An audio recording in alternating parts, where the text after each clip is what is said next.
authorities that they did not even go for an FIR till almost the midnight.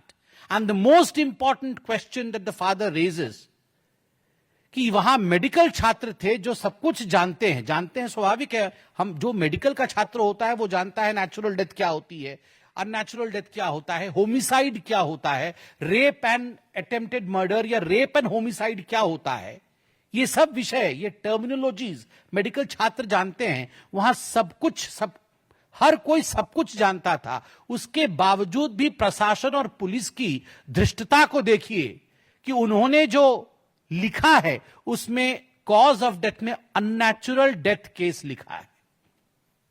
मतलब homicide नहीं लिखा, murder नहीं लिखा, unnatural death case, जैसे कि किसी बीमारी से अननेचुरली पता नहीं ये हो गया हो. जो क्लियर दिख रहा है उससे भी कन्नी काटने की कोशिश जिस प्रकार से प्रशासन और बंगाल की पुलिस ने किया है, इस सवाल को पिता ने उठाया है. बहुत पर्टिनेंट क्वेश्चन मैं फिर से रिपीट कर रहा हूं कि why did not the hospital register और लॉज एन FIR. ये हॉस्पिटल ने FIR क्यों नहीं किया, माता पिता को कंप्लेंट क्यों देना पड़ा, यह बहुत पर्टिनेंट है. क्वेश्चन नंबर 4, क्रिमेटोरियम में जो हुआ उस विषय को लेकर. बच्ची के शव को घर लाया जाता है और स्वाभाविक है माता पिता अभी तक रिकॉन्साइल नहीं कर पाए हैं कि हमारी बेटी हमारे साथ है नहीं.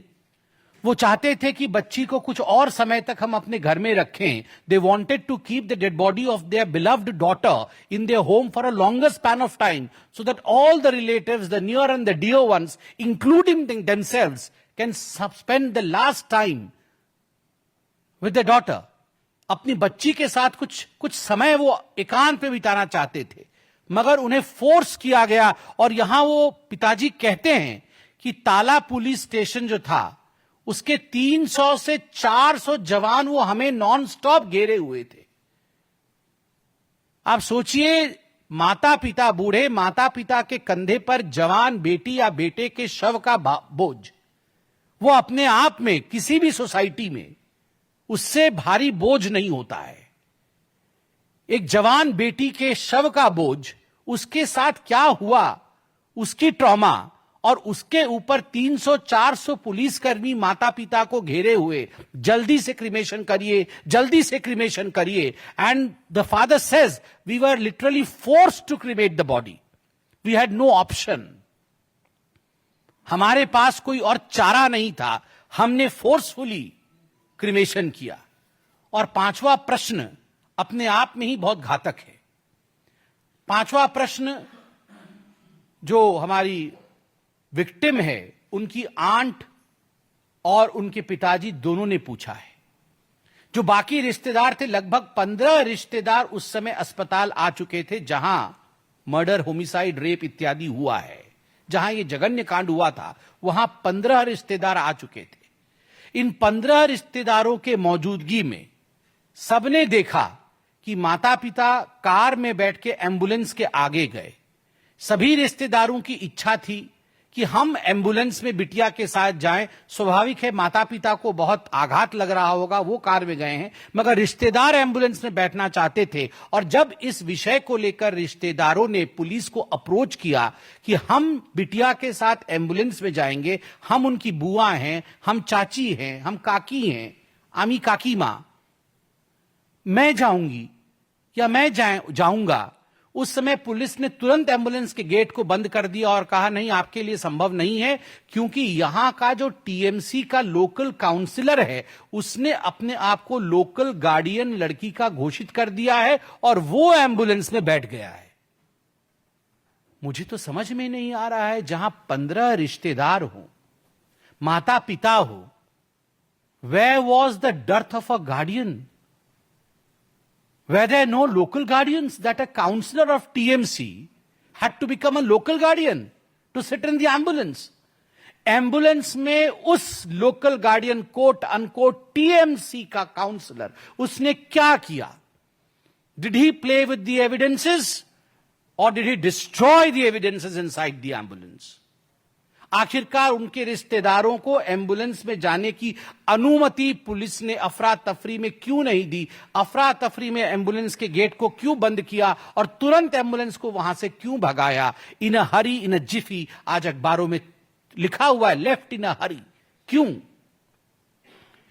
और एक बहुत महत्वपूर्ण सवाल पिता पूछते हैं कि जब क्रिमेशन चल रहा था उस समय टीएमसी के एक एमएलए वहां लगातार मौजूद रहे, वो यहां वहां अफसरों के साथ बात कर रहे थे और 2 टीएमसी के काउंसलर वहां मौजूद रहे। आखिर ऐसा क्या था कि टीएमसी के नेताओं को क्रिमेशन के दौरान मौजूद रह के वहां के जो लोकल डीएम हैं, वहां के जो एसपी हैं, वहां के जो अधिकारी हैं, उनको बार बार कुछ ना कुछ हिदायत देनी पड़ रही थी? क्या कारण था? Why was this happening? Politicization of the cremation of the victim. ये क्यों हो रहा था? और पिता ने बहुत इमोशन के साथ एक प्रश्न पूछा है, ये इमोशन का विषय है। उन्होंने कहा कि क्रिमेटोरियम में जो फीस लगती है वह फीस भी मुझसे नहीं लिया गया, किसी और ने दे दिया। मेरी बेटी पता नहीं क्या स्वर्ग से सोच रही होगी कि मेरे पिता ने मेरे क्रिमेशन का पैसा भी नहीं भरा। मैं इसको पॉलिटिसाइज नहीं करना चाहता हूं, मगर यह वाकई एक बहुत इमोशनल विषय है।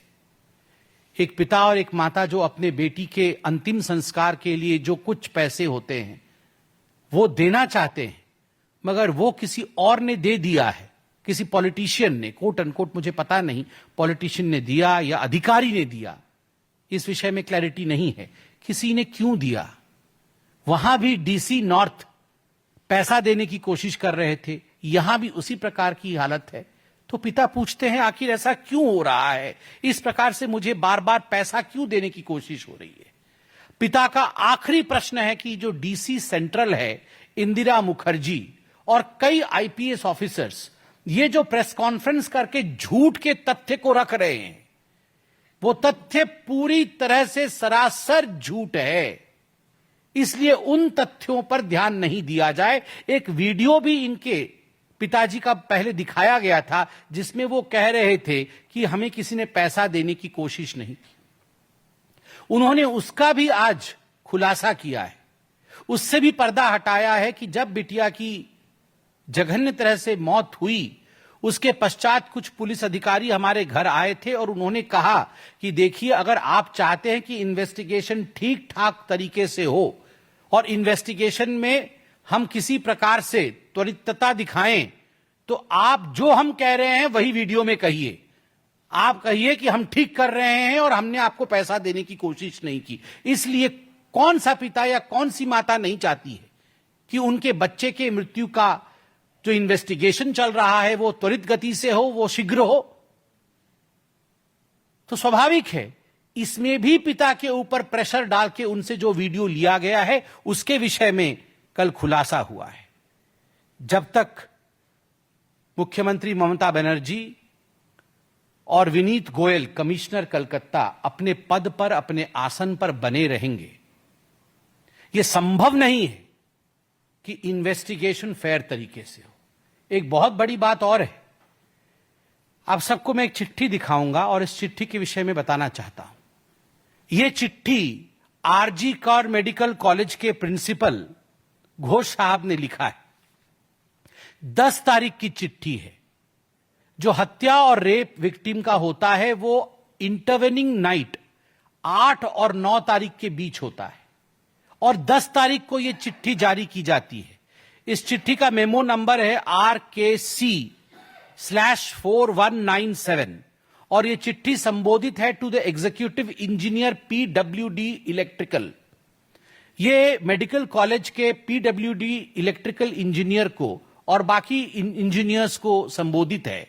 आगे देखिएगा तो इसमें कहा गया है कि जो सेमिनार हॉल है, जिस सेमिनार हॉल में ये जघन्य कांड हुआ, उसके साथ वाले डॉक्टर्स रूम और उसके साथ वाले डॉक्टर्स टॉयलेट और जो स्टाफ की टॉयलेट है उसे डेमोलिश करके फिर से बनाया जाए।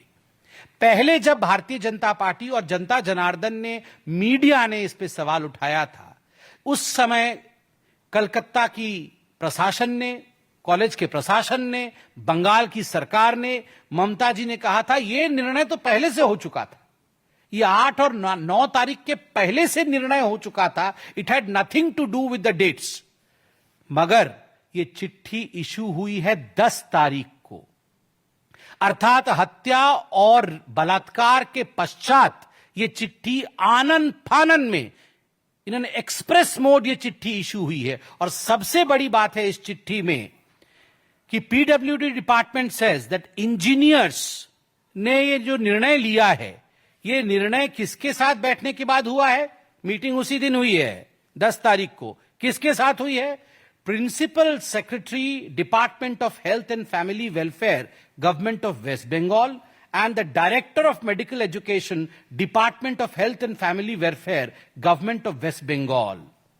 आप सोचिए, प्रिंसिपल सेक्रेटरी और डायरेक्टर हेल्थ 10 तारीख को मीटिंग करते हैं. और सबसे बड़ी बात है, उसी दिन बोला जाता है साइट इंस्पेक्शन करिए, और एक साइट इंस्पेक्शन भी हो जाता है.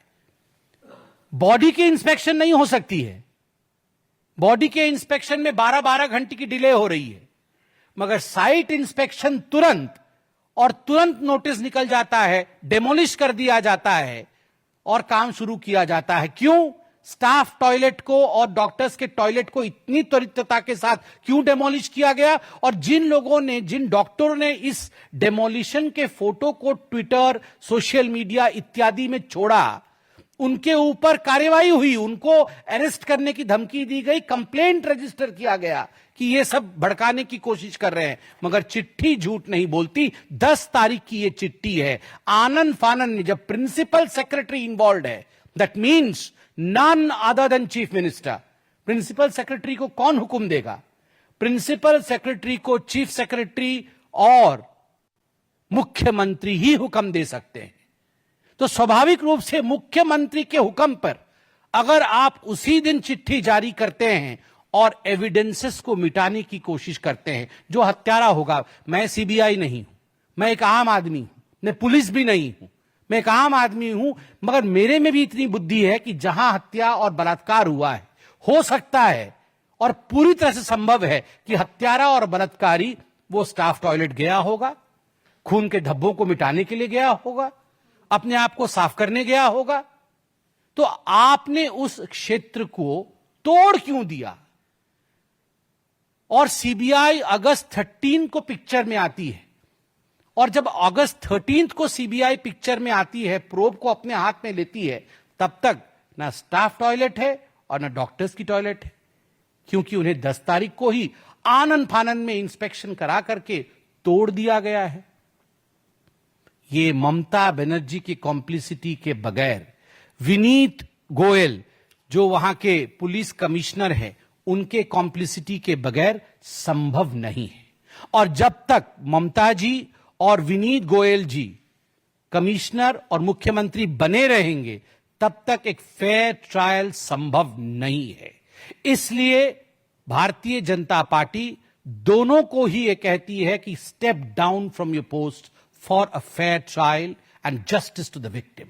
दूसरी बात है, मैं ये मांग करता हूं कि ममता जी और विनीत गोयल जी के बीच जो भी टेलीफोनिक वार्ता 72 hours of the heinous crime में हुए हैं, उनके कॉल रिकॉर्ड को रिट्रीव किए जाए, कितनी बार फोन हुए हैं और उनमें किस प्रकार की बातचीत हुई है, क्या इंस्ट्रक्शंस दिया गया है, इस पर भी पूरी तरह से जांच होनी चाहिए.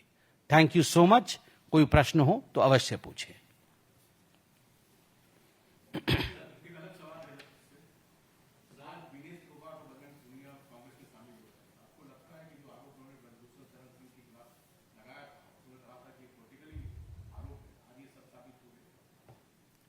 देखिए, जहां तक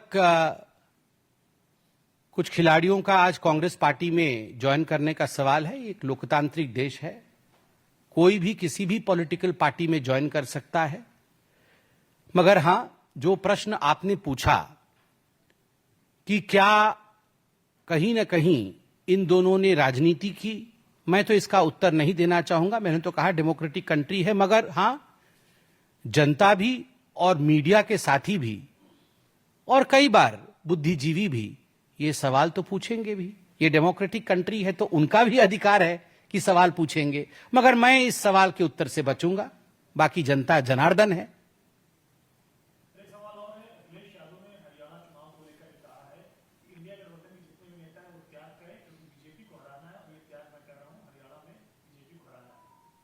ये 100 चूहे खा के बिल्ली हज को चली, मतलब ये कौन क्या त्याग कर रहा है? ये सब अपने अपने परिवार को जीवित रखने के लिए, परिवार के नाम को जीवित रखने के लिए ये क्या त्याग कर रहे हैं? आपको क्या लगता है अखिलेश जी, सोनिया जी, लालू जी, ये सारे लोग हिंदुस्तान और हरियाणा के भलाई के लिए त्याग की बात कर रहे हैं? ये सारे लोग अपने अपने बबुआ कैसे कैसे सेट हो जाएं, इनके बच्चे कैसे कैसे ठीक जगह सेट हो जाएं, उसके लिए ये सब त्याग कर रहे हैं। ये त्याग हमारे और आपके लिए है। इनके लिए त्याग तो कोई शब्द ही नहीं है। इनके लिए तो है कि कुर्सी केवल हमारे परिवार की होनी चाहिए, बस।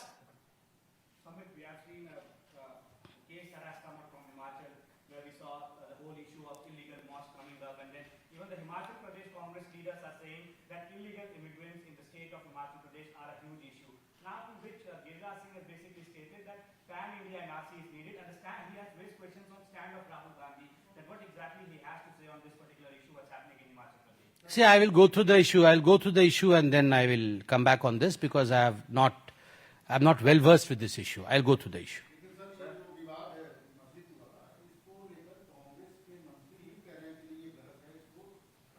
They have said that it's an illegal issue.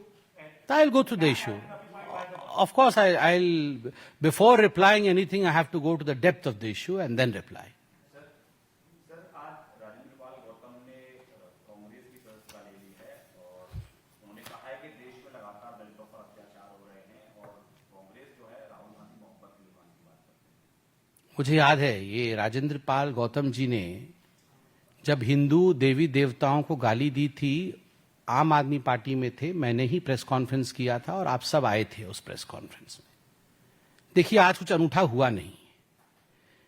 Gautam ji join किए कांग्रेस पार्टी, लोकतांत्रिक देश है, ज्वाइन कर सकते हैं, मगर वो कुछ क्या क्या कहा था उन्होंने, मैं याद दिलाना चाहूंगा। और it is in sync with Congress thought process.